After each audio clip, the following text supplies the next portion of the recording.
दर्शकों, संसार में हर स्त्री कामना करती है कि उसके पास हष्ट-पुष्ट औलाद हो, परंतु ये सब व्यक्ति के अपने हाथ में नहीं बल्कि किस्मत के ऊपर है। एक महिला संतान सुख प्राप्ति के लिए अपने इष्ट देव से अर्ज करती है, परंतु संतान सुख नहीं मिलता तो वे महिलाएं सबसे ज्यादा दुखी रहती हैं। पंजाब की रहने वाली कीर्ति जी भी उन्हीं महिलाओं में से एक थी जो देवी देवताओं की साधना भी करती थीं। आर्य समाजी हवन में भी बड़ी रुचि से शामिल होती थीं, लेकिन इनके पास संतान नहीं थी। फिर कीर्ति जी को मिली तत्वदर्शी संत रामपाल जी महाराज द्वारा लिखित पुस्तक ज्ञान गंगा, जिसको पढ़कर इन्होंने संत रामपाल जी महाराज से नाम उपदेश लिया और इनके साथ अद्भुत चमत्कार हुआ। इनको स्वस्थ पुत्र की प्राप्ति हुई और साथ ही संत जी ने इन्हें उस अमर अविनाशी स्थान सतलोक के भी दर्शन कराए हैं, जिसके बारे में बहुत ही कम लोग जानते हैं। कीर्ति जी को और भी कई लाभ प्राप्त हुए, जिनका वर्णन एक एक करके इन्होंने इस साक्षात्कार में किया है। सुनिए इनके जीवन परिवर्तन की सच्चाई जो कीर्ति जी ने आप बताई। बहन जी नमस्कार। साहिब जी। बहन जी क्या शुभ नाम है आप जी का? मेरा नाम जी कीर्ति है। मैं मलेरकोटला पंजाब की रहने वाली हूँ। बहन जी परम संत सतगुरु रामपाल जी महाराज शरण आने से पहले आप कौन सी भक्ति करते थे? हमारे घर में जी दुर्गा की बहुत ज़्यादा पूजा हुआ करती थी। इसके अलावा ब्रह्मा विष्णु महेश इन सब की पूजाएं होती रहती थी। मेरे दादाजी आर्य समाजी थे, तो हमारे घर में अक्सर लगभग हफ्ते में एक बार हवन भी हुआ करता था। मैं भी उस हवन में बैठा करती थी और मुझे हवन करना बहुत अच्छा भी लगा करता था। इसके अलावा शिव जी के व्रत वगैरह भी मैं रखा करती थी। तो बहन जी जो आप भक्ति करते थे और जैसे हवन यज्ञ भी आप करते थे, आर्य समाज से आपके दादाजी जो बिलोंग करते थे, उस सब को आपको क्या लाभ मिलता था? ऐसा कुछ खास लाभ तो नहीं था, बल्कि मेरी बहन काफ़ी बीमार रहने लग गई थी और मैंने व्रत स्पेशली उसके लिए भी रखे थे। बट मुझे नहीं लगा वो व्रत रखने के बाद भी, पूरा पूरा दिन भूखा रहने के बाद भी मेरी बहन के ऊपर कोई भी असर हुआ, कोई फ़र्क ही नहीं पड़ा करता था। बहन जी आप परम संत सतगुरु रामपाल जी महाराज के शरण में कैसे आए? मुझे मेरे हस्बैंड गुरदीप ने गुरुजी के बारे में बताया। जब उन्होंने गुरुजी से नाम लिया तो उसके बाद वो सारा दिन बस गुरुजी के बारे में ही बात किया करते थे। गुरुजी ये कहते हैं, ये चीज़ ये है, गीता में ये है, वेदों में ये है। मुझे शुरू में तो बहुत बुरा लगा करता था कि सारा दिन बस एक ही चीज़, ऐसा है क्या। फिर मैंने उनसे ज्ञान गंगा पुस्तक ली, मैंने वो बुक खुद पूरी पढ़ी। बुक पढ़ के मुझे लगा मतलब हम जो कर रहे हैं ये सब चीज़ें उनसे बहुत ज़्यादा अलग हैं, पर हो सकता है कि इन्होंने बातों को अपने हिसाब से काट छाट के लिख रखा हो। वो सब चीज़ें जानने के लिए मैंने स्पेशली वो एक चीज़ पढ़ी। जो पुस्तक गुरुजी की थी मैंने वो सारी बुक्स भी पढ़ी। इसके अलावा मेरे नाना जी को गीता वर्बली याद है। मैं स्पेशली उनसे मिलने ऋषिकेश गई। मैंने उनको कहा भी आप मुझे गीता सारी पढ़ाओ। मेरी मम्मा खुद संस्कृत में एमए है। मैंने एक वर्ड का मीनिंग अपनी मम्मी से समझा। उसके बाद जाके मुझे यकीन हुआ कि वाकई ये जो लिख रखा है, ये जो नॉर्मल ट्रेंड हम लोग चला रहे हैं, वो सब चीज़ें बिल्कुल डिफरेंट, और ये बुक्स क्या है बिल्कुल डिफरेंट रही है। ये तो वही हिसाब हुई कि बुक में लिख रखा है कि 2 दूनी 4 है और हम सब 2 दूनी 5 करके पढ़ रहे हैं और सब याद भी कर रहे हैं, किसी को कोई फ़र्क ही नहीं पड़ रहा। इस तरह करते करते मेरे मन में बहुत ज़्यादा तर्क वितर्क आते थे। रोज़ एक नया सवाल, रोज़ एक नया जवाब। पर सच तो था, वो हर चीज़ों का जवाब होता ही है। एक लिमिट आई फाइनली जब मेरे पास कोई क्वेश्चन नहीं बचा। बल्कि मैं तो यहाँ तक अड़ गई थी कि जब मैं पहले खुद ही कहा करती थी कि हाँ ये जो ओम है वो ब्रह्मा विष्णु महेश से बहुत ऊपर है।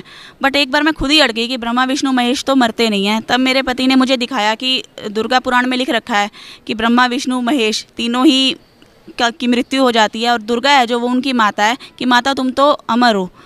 उसके बाद मेरे मन में पक्का यकीन हो गया कि नहीं ये भी मरते हैं और वाकई ओम इनसे ऊपर है। और तो जो परमात्मा, जो गुरुजी हमें जो ज्ञान दे रहे हैं कि जो कबीर साहब हैं, जो सतपुरुष हैं, वो इन सबके पिता हैं, वो ज़रूर सही होगा। उसके बाद मेरे मन में यकीन आ गया और मैंने आश्रम आके गुरुजी से नाम ले लिया। बहन जी परम संत सतगुरु रामपाल जी महाराज से नाम उपदेश लेने के बाद आपको क्या लाभ मिला? जब मैं शुरू में गुरुजी की शरण में आई थी तो यकीन तो हो गया था, क्योंकि मैंने वो सारी चीज़ें अपनी आंखों से देखी थी। जब आप कोई चीज़ अपनी आंखों से देख लेते हो ना तो शक नहीं रहता। बट मन फिर भी काल का घर है, तो यकीन आने के बावजूद भी आपका मन टिकता नहीं है। मतलब जैसे अगर एक मंदिर जाने वाले बंदे को कह दिया जाए ना कि तू रोज़ देवी के वहाँ पर 1 घंटा लेट आ रहा है, तो वो लेट जाएगा। लेकिन अगर उसको कह दिया जाए कि नहीं वो परमात्मा आ गए, तो उनको दंडवत कर ले, तो उसका मन इतनी ईजीली झुकता नहीं है। सेम चीज़ मेरे साथ थी। मैंने नाम तो ले लिया, मुझे यकीन भी हो गया कि गुरुजी बिल्कुल सच कहते हैं, लेकिन वो जो गुरु और परमात्मा के बीच का डिफरेंस है वो अभी भी था। मैं गुरुजी को गुरु ही मान रही थी, परमात्मा नहीं। फिर शादी के बाद मेरे साथ थोड़ी सी दिक्कतें आनी शुरू हुई। मैंने डॉक्टर को विज़िट किया और डॉक्टर ने मुझे ये बताया कि मेरे को कंसीव करने में थोड़ी सी दिक्कत है। मैं घर आके बहुत ज़्यादा रोई, बहुत बहुत बहुत ज़्यादा रोई। तो मन ख़राब हो रहा था तो भगत जी ने ऐसे ही सत्संग चला लिया। उसमें प्रकरण जो आया, गुरुजी मतलब शायद मेरे लिए ही बैठ के वहाँ सत्संग कर रहे थे। गुरुजी ने ये कहा कि कबीर साहब ने धर्मदास जी को कहा था कि मैं तुझे वृद्धावस्था में भी बालक दूंगा।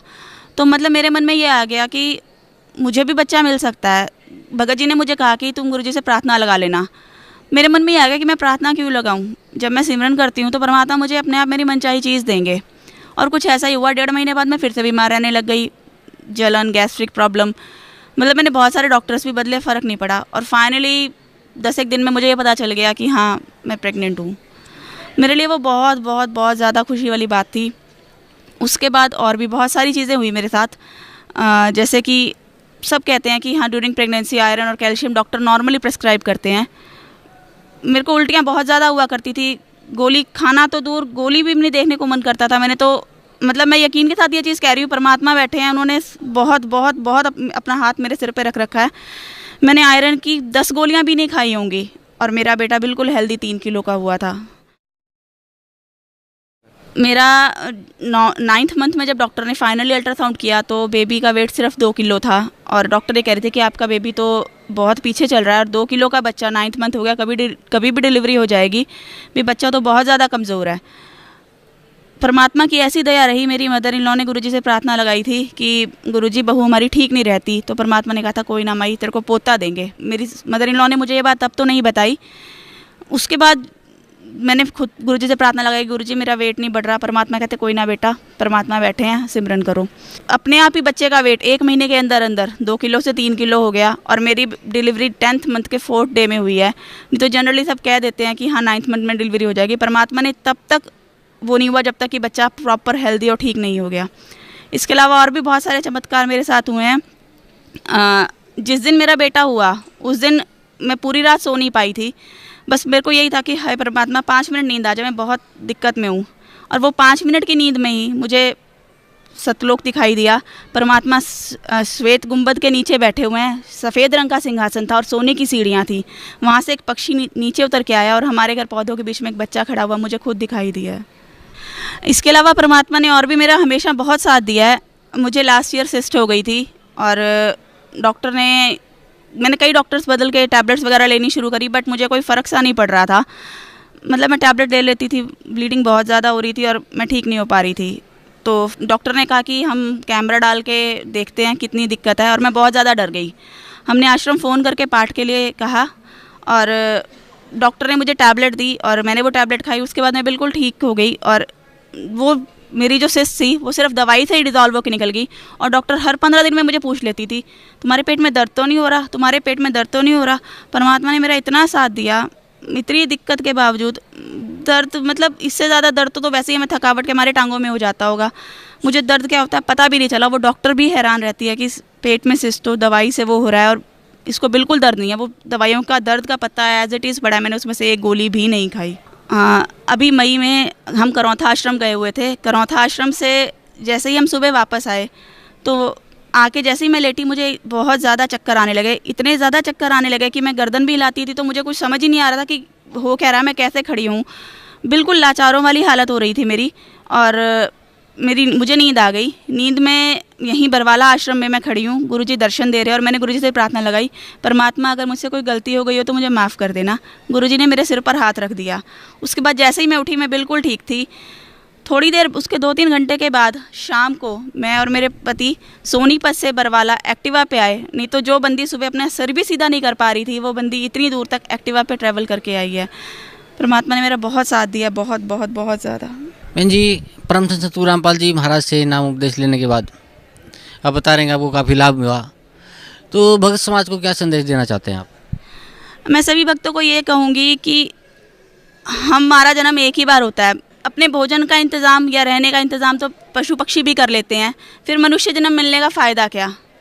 हम हमेशा कह देते हैं कि हाँ इंसान बने हैं। हम अपने बुढ़ापे के लिए इतनी प्लानिंग कर लेते हैं क्योंकि हमारे पास दिमाग है, पर हम अपने बुढ़ापे के बाद जो अगले आने वाला जीवन है उसके लिए कुछ नहीं कर पाते। सब कह देते हैं कि ठीक है इंसान का जन्म मिला है, खाओ पियो ऐश करो। हम भूल जाते हैं कि मनुष्य जीवन का प्रमुख कर्म तो भक्ति ही है और भक्ति के बिना हम कुछ नहीं कर सकते।